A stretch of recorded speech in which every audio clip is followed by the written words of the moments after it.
आज आपको यज्ञ चिकित्सा के लिए हमने ये 2 वर्षों से एक सघन प्रयोग शुरू कर रखा था और उसके PRI में साइंटिफिक रिसर्च से लेकर के 2 तरह के रिसर्च होते हैं। एक होते हैं लैब में तत्वों के वैज्ञानिक विश्लेषण और मूल्यांकन के लिए कि किस एलिमेंट का, किस तत्व का, किस प्रक्रिया का क्या असर हो रहा है। एक बात तो ये होती है। तो साइंटिफिक एनालिसिस करना किसी भी चीज़ को, जब दवाई होती है तो उसके लिए तो सेल एंड ट्रायल होता है, फिर ह्यूमन ट्रायल, एनिमल ट्रायल, फिर ह्यूमन ट्रायल, ये ड्रग डिस्कवरी का। ये यज्ञ चिकित्सा में पशुओं के ऊपर ये प्रयोग नहीं किया जाता क्योंकि पशु यज्ञ नहीं कर सकता है। जैसे योग है, योग मनुष्यों पर ही होगा, एनिमल ट्रायल नहीं होता इसका। लेकिन दवाइयों का सेल एंड ट्रायल भी होता है, एनिमल ट्रायल भी होता है, फिर ह्यूमन ट्रायल होता है। तो हमने प्रयोगशाला में भी यज्ञ के ऊपर प्रयोग किए और भी चल रहा है, वो चलता रहेगा। ये तो 10, 20, 50 सालों का निरंतर कार्य होता है। और जैसे मैंने आपको कहा था, पूरी दुनिया में किसी भी सरकारी और गैर सरकारी संस्था या संगठन के पास वो सेटअप नहीं है जो पतंजलि योगपीठ के पास रिसर्च का सेटअप है। इस बारे में किसी ने सोचा नहीं, किसी को था ही नहीं कि इसमें भी कुछ मिलेगा। अब तो आ जाएंगे, देखना, अभी तो बहुत व्यापारी भी आ जाएंगे, इसमें कॉर्पोरेट हाउस भी आएंगे, इसमें सरकारें भी आएंगी।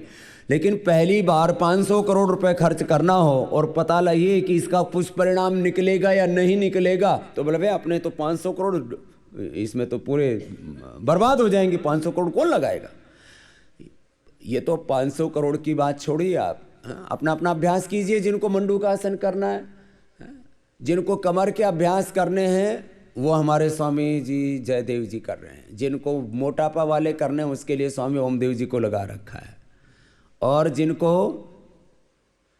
डायबिटीज़ वाले करने हैं तो मंडूकासन के साथ हमारे बीच में जो है आचार्य सुमित जी लगे हुए हैं।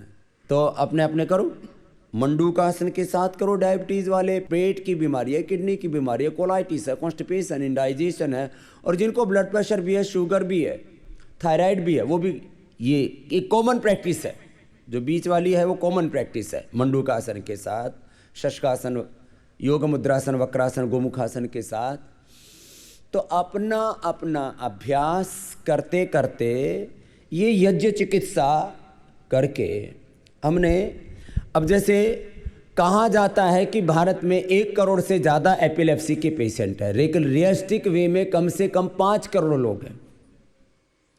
क्यों? बच्चों के एपिलेप्सी माँ बाप इसलिए छिपाते हैं कि यदि बता दिया कहीं पर भी सार्वजनिक मंच पर तो शादी नहीं होगी। बड़ों के एपिलेप्सी इसलिए छुपाते हैं कि फिर कैरियर से निकाल देंगे, नौकरी से निकाल देंगे। 5 करोड़ से ज़्यादा लोगों को प्रॉब्लम है। कुछ बच्चे हैं जिनको अपना बिजनेस है, अपना कारोबार है, जिनको कोई ना शादी ब्याह हो चुका है, कारोबार, अपना बिजनेस है, अपना काम है, कोई नौकरी से निकाल नहीं सकता। वो लोग सामने आकर के बोल देते हैं, रिकॉर्डेड उनका होता है। देखो ये भी एक बात होती है कि रिकॉर्डेड केस कितने, रिपोर्टेड केस कितने हैं। बड़ी बात ये है, मैंने कई बार यहाँ पर बोला है पिछले दिनों, एपिलेप्सी भी 100% अच्छी होती है। क्या बोला?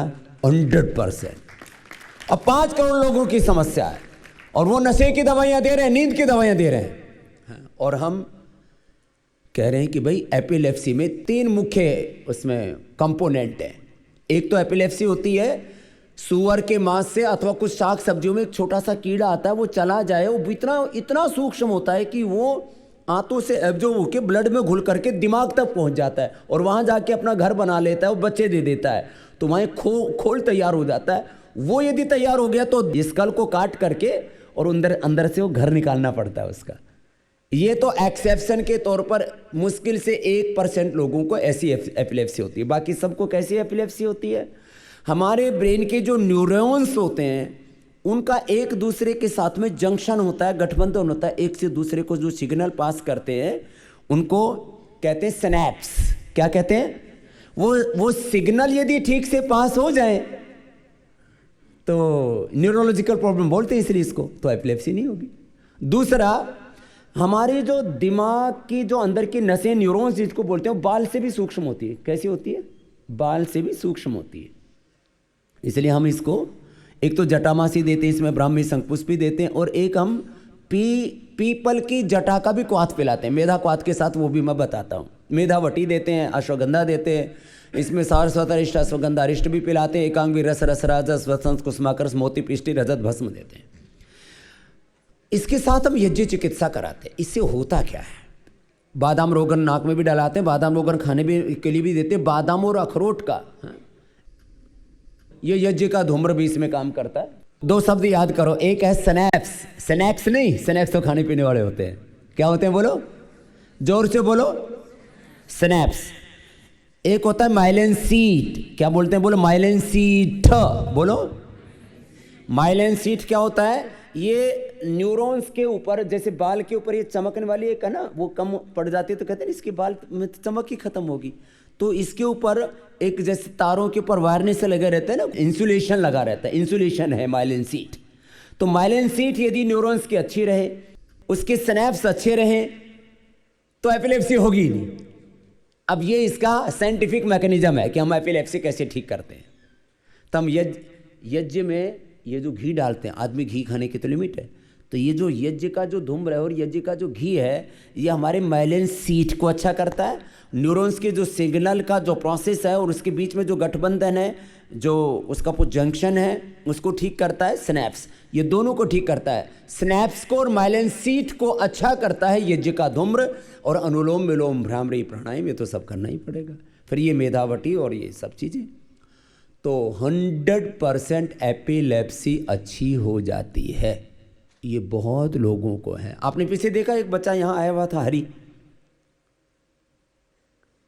और उसकी जो है हरिओम, 3 बार से लेकर के 5 बार उसको रोज रात को 1.5 साल से अटैक पड़ रहे थे। यहां आने के बाद पहले दिन के बाद एक दिन भी अटैक नहीं पड़ा। लास्ट के दिन उसका डांस करा के मैंने भेजा था। पति पत्नी दोनों की नौकरी छूट गई थी। पत्नी तो नौकरी करती थी, प्रोफेसर लेक्चरर थी, उसकी नौकरी इसलिए छूट गई क्योंकि वो रात भर पति को संभाले, कभी झाग आ जाए, कभी अकड़ जाए, कभी फिर उसको सुलाए, फिर उसको वो संभाले। और पति जो है वो जो है डांस का काम करता था, तो उसका वैसे ही छूट गया। वो डांस कहाँ करे, वो वैसे ही डांस करता रहता था। ऐसे कितने ही बच्चे हैं जिनका हमने एपिलेप्सी का प्रॉब्लम अच्छा कर दिया। एक बात, अब देखो, लाभ तो हो रहा है, लाभ को मैं कहता हूं मल्टीप्लाई होना चाहिए, 10 गुना लाभ होना चाहिए। योग कर रहे 10 गुना, 20 गुना, 50 गुना, 100 गुना कि लाभ तो हो रहा है। 5%, 10% हो रहा है। वो लाभ यदि 50, 80, 90% हो गया तो इसी को एफिकेसी बोलते हैं। तो what is the efficacy rate? The efficacy rate of योग चिकित्सा, यज्ञ चिकित्सा, आयुर्वेद चिकित्सा, पंचकर्मा, षटकर्मा, आहार चिकित्सा, whatever we are using the methods of treatment here in Yogagram and Patanjali Yoga Pita and Ramayam, the efficacy rate is 99% to 100%. This is a big achievement. ये इसलिए नहीं कि हम कर रहे हैं, लेकिन ये कब हो रहा है? इसके साथ कई तत्व जुड़े हुए हैं। एक चीज से चिकित्सा करें, कुछ रोग मैंने खाली योग से ठीक किए, कुछ आयुर्वेद से खाली ठीक किए, कुछ प्राकृतिक चिकित्सा से ठीक किए, कुछ खाली यज्ञ चिकित्सा से भी किए, कुछ खाली मैंने आशीर्वाद देके ठीक किए। बोले बाबा जी आपने सिर पे हाथ रख दिया, आपने आशीर्वाद दिया, हम ठीक हो गए। डिप्रेशन से लेकर के, एक्यूट डिप्रेशन से लेकर के, लोगों के दर्दों से लेकर के, एकदम से जैसे आदमी चिंता से, तनाव से टूटा हुआ था, मैंने उसको थोड़ा सा उसको पुचकारा, थोड़ा सा उसको थप्पा मारा, थोड़ा उसको हंसाया, थोड़ा उसको सहारा दे दिया। अरे एक क्षण का, मैं कई बार बोलता हूं, सुनो, एक क्षण का गम कई बार आदमी को मार देता है। मैंने कई लोग देखे, एक हमारे प्यारे लाल था, बहुत सेवा करता था, आज से 25 साल पहले की बात है, जब हमारे पास साधन बहुत कम थे, तो पक्का एकदम सेवक आदमी, जैसे राजेश सेवा करता है इधर ऐसे ही, हाँ दोनों अनाड़ी टाइप के हैं, लेकिन सेवा अच्छी करते हैं, तो पक्के लगे रहते हैं।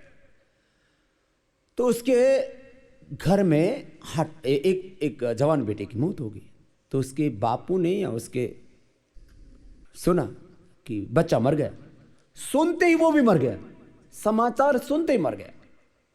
ऐसे मैंने दसियों लोगों के एग्जाम्पल सुने हुए जिनको मैं जानता हूं कि गम का समाचार सुना और खत्म हो गया। तो मैं कई बार कहता हूं, आज फिर दोहरा रहा हूं, जब एक क्षण का गम, दुख, दर्द आदमी को मार सकता है, तो एक क्षण का आशीर्वाद और एक क्षण का उत्साह और संकल्प व्यक्ति को तार भी सकता है, उभार सकता है बीमारियों से। दुख दर्द हमें समझ में आ जाता है, अरे ये एक सकारात्मक ऊर्जा भी तो है। और यहां कितने एग्जाम्पल से यही योगग्राम की देख लो, कितने लोग अलग अलग बीमारियों से पीड़ित, भयंकर अर्थराइटिस से लेकर के आए, मैंने थोड़ा सा आशीर्वाद दी, मतलब उसको आशीर्वाद दिया, उसको विश्वास हो गया, पहले दिन जी दर्द तो गायब हो गए। अरे तुम तो कल तक तो बोले थे मैं चल नहीं सकता, ये तो बोले कमाल हो गया, ये तो कोई चमत्कार हो गया। भाई चमत्कार सबको हो सकता है, बस श्रद्धा की पराकाष्ठा चाहिए। क्या चाहिए बोलो? श्रद्धा प्रकार की। श्रद्धाम भगत से मूर्धनि वचसा वेदयाम, से वेद भी कहते हैं और गीता भी कहते हैं, यो यत श्रद्धा स एव स श्रद्धा मोयो यम पुरुषा। अब एक यहाँ पर यज्ञ चिकित्सा के जो प्रयोग चल रहे हैं, तो हमारे सुरेश भाई जो है उस संदर्भ में थोड़ा सा बताएंगे, फिर कुछ जो उनको लाभ हुआ है, कुछ तो कहने में थोड़ा संकोच करते हैं। लेकिन अब जैसे मैंने कहा ना, एपिलेप्सी में इसलिए हमने किसी को नहीं बोलना है तो उसको बाध्य नहीं कर रहे हैं। बाध्य नहीं कर रहे मीन्स उसकी श्रद्धा तो होती है, एकांत में तो बता देते, बोले जी सबके बीच में जब बोलते हैं ना तो फिर वो मतलब परिवार वाले सब दुखी हो जाते हैं, घर वाले दुखी हो जाते हैं, हम तो कोई बात नहीं। एपिलेप्सी का कोई बोलना चाहे तो बोल देगा, उसके भी केस जिनको दिन भर दौड़े पड़ते थे सब ठीक किए हुए हैं। बाकी जिनको ब्रेन ट्यूमर था, बड़ी समस्या होती है ब्रेन ट्यूमर भी, प्राणायाम से तो अच्छा होता है, इससे इसमें औषधि भी देते हैं, शिला सिंदूर, और अब तो हमने एक ही बना दी है, शिला सिंदूर, ताम्र, हीरक, कई चीज़ें देनी पड़ती थी पहले तो, अब हमने सिस्टोग्रिड डायमंड और सिस्टोग्रिड बना दी, उसके लिए कांचनार, संजीवनी आदि देते हैं। और अलग अलग बीमारियां, किडनी का क्रिएटिनिन लेवल से लेकर के अलग अलग बीमारियां जिनकी ठीक हुए। 2009 में आप जब मुंबई आए थे जी, तब हम कुछ युवा 25 से 30 की संख्या में आपसे पहली बार मिले थे। आपने हम सबको गले मिला करके एक हौसला, एक संकल्प दिलाया था कि सबको अपना अपना योगदान इस राष्ट्रीय यज्ञ में देना है। और मैंने तभी संकल्प किया था कि मैं अपने स्थान में रह करके अपनी आहुति इस राष्ट्र में समर्पित करूंगा, और उसी का परिणाम आज यज्ञ चिकित्सा से मेरा जुड़ना। और मेरे साथ में आपका वो उस दिन का हाथ, अभी जैसे आपने अभी बात दोहराई कि क्षण भर का आशीर्वाद कुछ बड़ा काम कर जाता है, इसी प्रकार का अनुभव है मेरा भी। यज्ञ चिकित्सा के संबंध में पिछले 2-3 वर्षों से जो हम अलग अलग रोगियों के ऊपर प्रयोग कर रहे हैं और जिसके परिणाम अभी हमारे सामने आ चुके हैं, हम सभी रोगियों के रिपोर्ट पुराने और अभी नए वाले साथ में लेकर के आए हैं। आफ्टर सारे टेस्ट करवा कर साथ में रिपोर्ट रखे। और रोगी भी जो हमारे साथ में हैं, उसमें से सबसे पहले मैं प्रस्तुत करना चाहूँगा जिन्होंने 4 बार मृत्यु को मात दी है। कहा जाता है सामान्य रूप से कि अटैक 1 बार, 2 बार, 3 बार में तो साथ लेकर ही जाता है हार्ट अटैक। मेरी पूज्य माता जी मेरे साथ में हैं यहीं पर मंच पे, वो 4 बार की हार्ट फेल्योर पेशेंट हैं। माता जी जो आपके सामने खड़ी हैं बीच में, उनको मुंबई की बड़ी अस्पताल के बड़े कार्डियोलॉजिस्ट डॉक्टर ने आज से 5 साल पहले 2016 में चौथे हार्ट फेल्योर के बाद केवल 15 दिन की मेहमान घोषित कर दिया था। अब ये केवल 15 दिन ही जिएगी। क्यों? उसके कारण भी थे। उनकी बीपी 50 और 60 हो चुकी थी। अच्छा, एकदम नीचे आ गया, 50-60 बीपी और 60 ऊपर की 60। और उनका LVEF एक फंक्शनिंग होता है जो 2D इको में डायग्नोस होता है, वो मात्र 15 हो चुका था, जो सामान्य रूप से हमारा 55 से 60 होता है। ऐसी स्थिति में डॉक्टर ने जब जवाब दे दिया, हमें बता दिया गया कि आप 15 दिन की मेहमान हैं, इन्हें घर ले जाइए, हम इसके लिए कोई और चिकित्सा विशेष नहीं कर सकते। 15 दिन ICU में एडमिट रहने के बाद हम जब उन्हें घर लाए तो special ICCU critical care unit जो होती है एम्बुलेंस, उसमें लाए थे ऑक्सीजन मशीन के साथ। हमारे घर पे लेने आने के बाद भी लगातार 1 से 2 महीने तक उनको ऑक्सीजन सपोर्ट पे ही रखना पड़ा था। अपितु हमने पहले ही दिन से, जिस दिन उन्हें घर लाए उसी दिन से उनके ही कमरे में यज्ञ करना प्रारंभ कर दिया था, उनके कमरे में ही। और यज्ञ में हम हृदयामृत वटी और अर्जुन क्वाथ, जो हमारा पतंजलि चिकित्सालय में प्राप्त होने वाली औषधि है, उसको पाउडर बना करके हवन सामग्री में मिक्स करते थे। तब कोई विशेष हृदय की और सामग्रियों की हमें ज़्यादा जानकारी नहीं थी, तो हम इन दोनों औषधियों को हवन सामग्री में मिला करके प्रयोग करना प्रारंभ कर चुके थे। जब यज्ञ पूरा हो जाता, जिस प्रकार से अभी आप देख रहे हैं कि यज्ञ की मंद मंद धुनी उठ रही है औषधीय वायु, ऐसे समय पे हम माता जी का मास्क 2-5 मिनट के लिए केवल निकालते, वो निरंतर ऑक्सीजन सपोर्ट में रहती थी। ऐसा लगातार 1-2 महीने तक चला। 2 महीने बाद उनकी बिना ऑक्सीजन सपोर्ट के साथ रहने की सामर्थ्य जो है वो धीरे धीरे 1 घंटे, 2 घंटे, 4 घंटे की बनती चली गई। 3 महीने बाद ऐसा हो चुका कि उनको अब ऑक्सीजन सपोर्ट की जरूरत नहीं थी बिल्कुल भी। और ये बात कितने साल पहले की है? 2016 की बात है, ये जनवरी 2016 की बात है। अभी माता जी यहाँ पर खड़ी हुई है। अभी आप कैसे, आप थोड़ा बोलो माता जी, कितनी उम्र होगी माँ की? 65 वर्ष की आयु है। और थोड़ा हरिद्वार में ठंड है तो माता जी काफ़ी ठंड का इंतजाम करके आई पहले से ही। गुजराती लोग ना दिसंबर जनवरी में हरिद्वार आने से बहुत डरते हैं, लेकिन पहली बार योग ग्राम में गुजराती लोग भी पूरी संख्या में आए। स्वामी जी, हम पूरे परिवार के साथ आए हैं, 10 लोग। हाँ जी माता जी, અત્યારે કેવું છે? અત્યારે સારું છે સ્વામીજી। सीधू करिए। हाँ स्वामीजी, ओम ओम नमस्ते। आप सब लोग का मेरे को बहुत धन्यवाद है, आभार आपका। और अभी 4 बार हार्ट अटैक आने के बाद भी अभी मैं सही सलामत हूँ यज्ञ के माध्यम से। और इतना मालूम है, पहले कुछ मालूम नहीं था, परंतु अभी इतना मालूम है कि योग के आगे भी ऋषि मुनियों भी ऐसे योग्य यज्ञ कर रहे थे। और हम भी हमको इसकी प्रेरणा मिली हमारे बेटे द्वारा, उसका भी हम शुक्रिया अदा करते हैं। स्वामी जी, और माँ है ना तो ज़्यादा बोला नहीं जाता, लेकिन उसको अपने बेटे पर भी गौरव है कि उसने बेटे ने जो ऋषि मुनि करते थे, उसके बेटे ने उसके लिए करके उसको कि जीवन को बचा लिया। माँ बहुत खुश है। अभी तो पोता पोतियों के साथ खेलती होगी खूब। सब साथ में, 3 पीढ़ी साथ में आई है। चल, अब तो सारी पीढ़ियाँ ही उपकृत हो गई। तो ये पुण्यों से भर जाता है। तो सुन, क्या नाम माता जी का? हीराबेन। तो हीराबेन, तमें तो हीरा थई गया है। हीरा बहन को हीरा मिल गया। योग और यज्ञ रूपी हीरा मिल गया माँ को। सही बात है, आप लोगों का आशीर्वाद भी है और हमारे घर में तो हम स्वर्ग में बैठे हैं। तो स्वर्ग धरती पर उतार दिया अम्मा के ने। योग से, यज्ञ से अपने जीवन को साध लिया। ऐसे ये तो एक बार हार्ट अटैक हो जाए और समय पर उपचार ना मिले तो ज़्यादातर लोग बेचारे चले जाते हैं। कई बार ऐसे देखा जवान बच्चे को। एक हमारे पतंजलि में एक बालक था, उस सेवा में तो माने जिसको कहते हैं ना एकदम दिव्य गुण संपन्न, योगेश नाम का एक लड़का, सारा पतंजलि जानता है उसका। तो जब अचानक उसको रात को हार्ट अटैक आ गया और उसको 5 सेकंड में नहीं मिला, तुरंत बेचारा मर गया।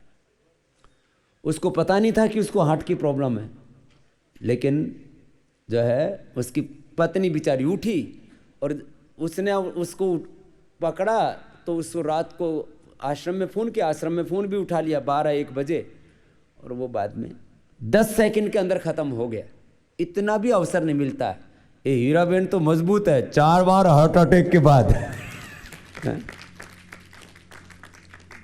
और जबकि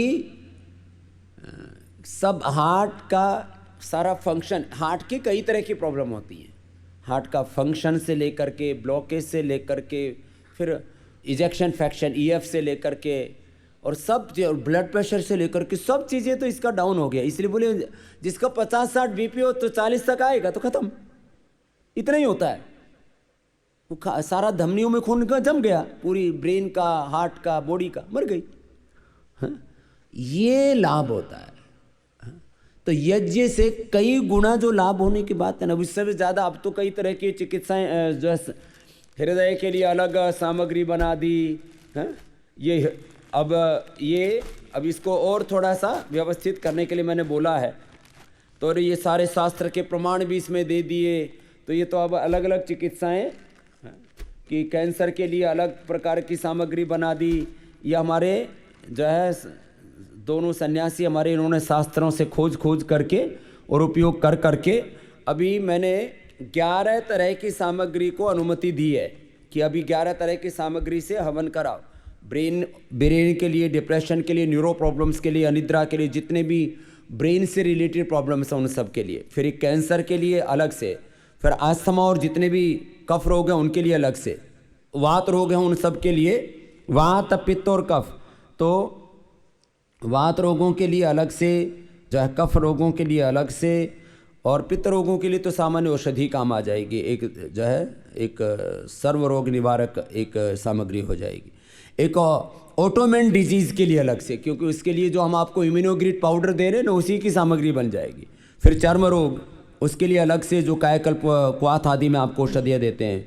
और एक अब संतति प्राप्ति के लिए, इसलिए उसको हम, क्योंकि वैसे पुत्र और पुत्री के लिए एक शब्द संस्कृत में प्रयोग होता है, पुत्रेष्टि यज्ञ ऐसा बोलते हैं, उसमें पुत्र पुत्री दोनों समाहित थे। लेकिन हमारा तो संसद से लेकर के सैकड़ों केस दर्ज हो गए थे, हमने वो पुत्र जीवक औषधि दी उसी से, तो हमने कहा कि पुत्र पुत्री का चक्कर ख़त्म, तो संतति सामग्री भी एक अलग हो जाएगी।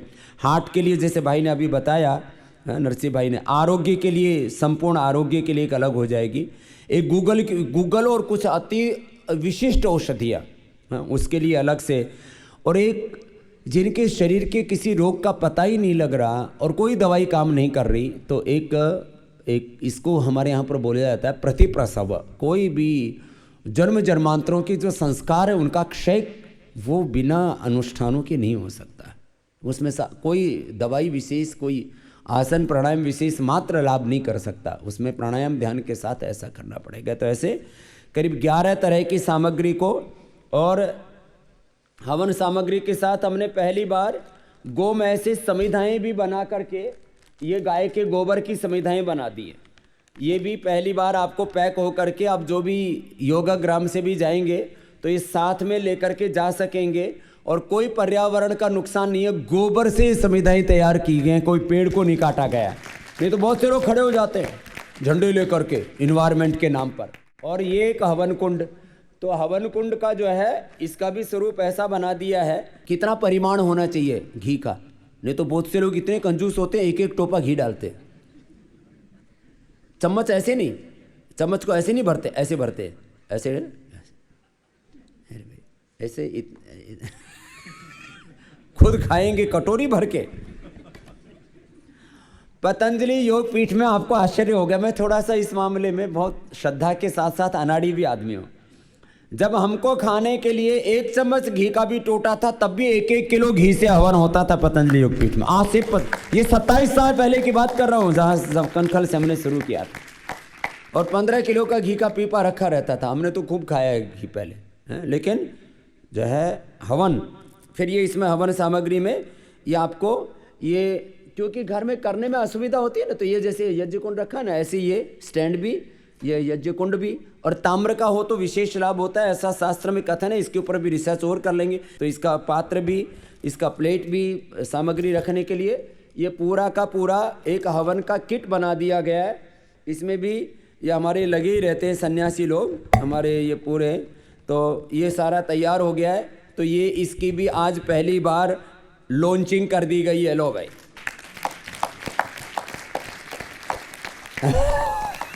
तो ये हवन किट भी लॉन्च हो गई आज। हाँ? तो ये हवन का किट जो है ये सबको योगाग्राम से मिलेगा। सबसे पहले आजकल तो सारी लॉन्चिंग का केंद्र योगाग्राम निरामयम हो रखा है, सारी नई औषधियाँ भी यहीं से लॉन्च हो रही हैं। हमारी शादी 2010 में हुई और 2012 में मुझे एक्टोपिक प्रेगनेंसी यानी केमिकल प्रेगनेंसी की समस्या हुई। वहाँ पे एलोपैथिक डॉक्टर ने हमें सुझाव दिया कि आप अगले 6 महीने तक चाइल्ड प्लानिंग नहीं करेंगे।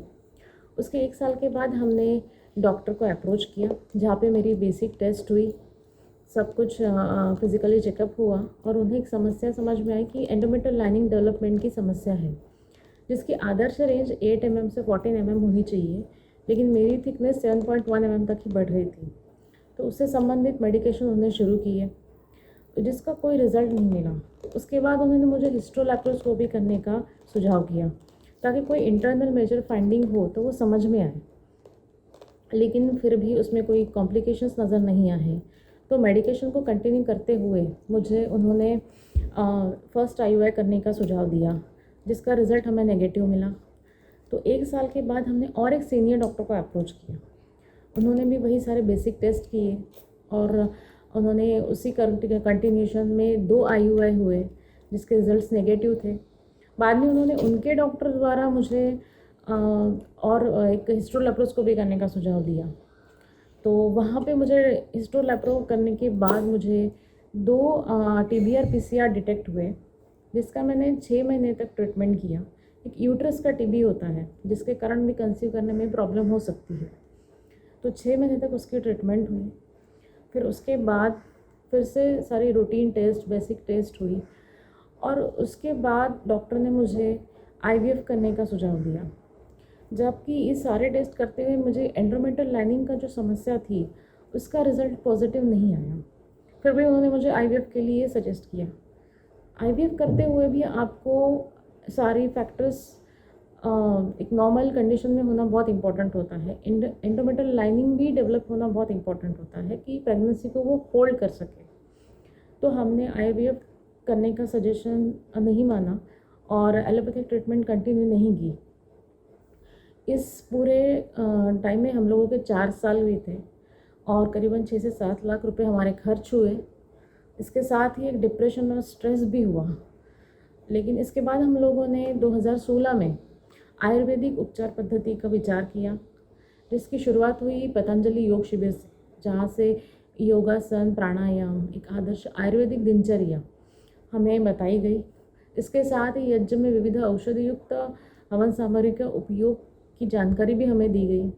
इस शिविर की समाप्ति सुरेश भैया द्वारा हुई, जहाँ पे उन्होंने विविध बीमारियों पे औषधि युक्त हवन सामग्री का उपयोग करके कैसे उपचार किया, कैसे उस पर यश मिला, इसकी हमें जानकारी दी और वहीं से हमने आयुर्वेदिक ट्रीटमेंट की शुरुआत की।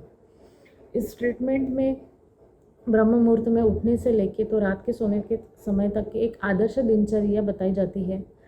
इसके साथ ही योगाभ्यास, प्राणायाम, आहार शास्त्र समय और नियमों के साथ बताया गया। यज्ञ में विविध औषधि युक्त हवन सामग्री का उपयोग करके हमने यज्ञ शुरू किया। ये सब करते हुए मुझे 1 महीने में ही आंतरिक पॉजिटिविटी का अनुभव हुआ, जिसमें एक सेल्फ कॉन्फिडेंस, स्टैमिना इम्प्रूव होना, स्टेबिलिटी ऑफ माइंड, ये सब क्वालिटीज़ मुझे नज़र आई और इसकी रीज़न की वजह से मैंने उसे कंटिन्यू करने का डिसीजन किया। ये सब करते हुए मुझे 3 महीने में ही पॉजिटिव रिज़ल्ट्स मिले। तो पॉजिटिव रिज़ल्ट मिलने के बाद मेरे एलोपैथिक डॉक्टर ने इसे एक मिरेकल बताया। तो उसके बाद अगले 9 महीने तक भी सुरेश भैया ने ही मुझे मार्गदर्शन किया, जिसका हमने पालन किया।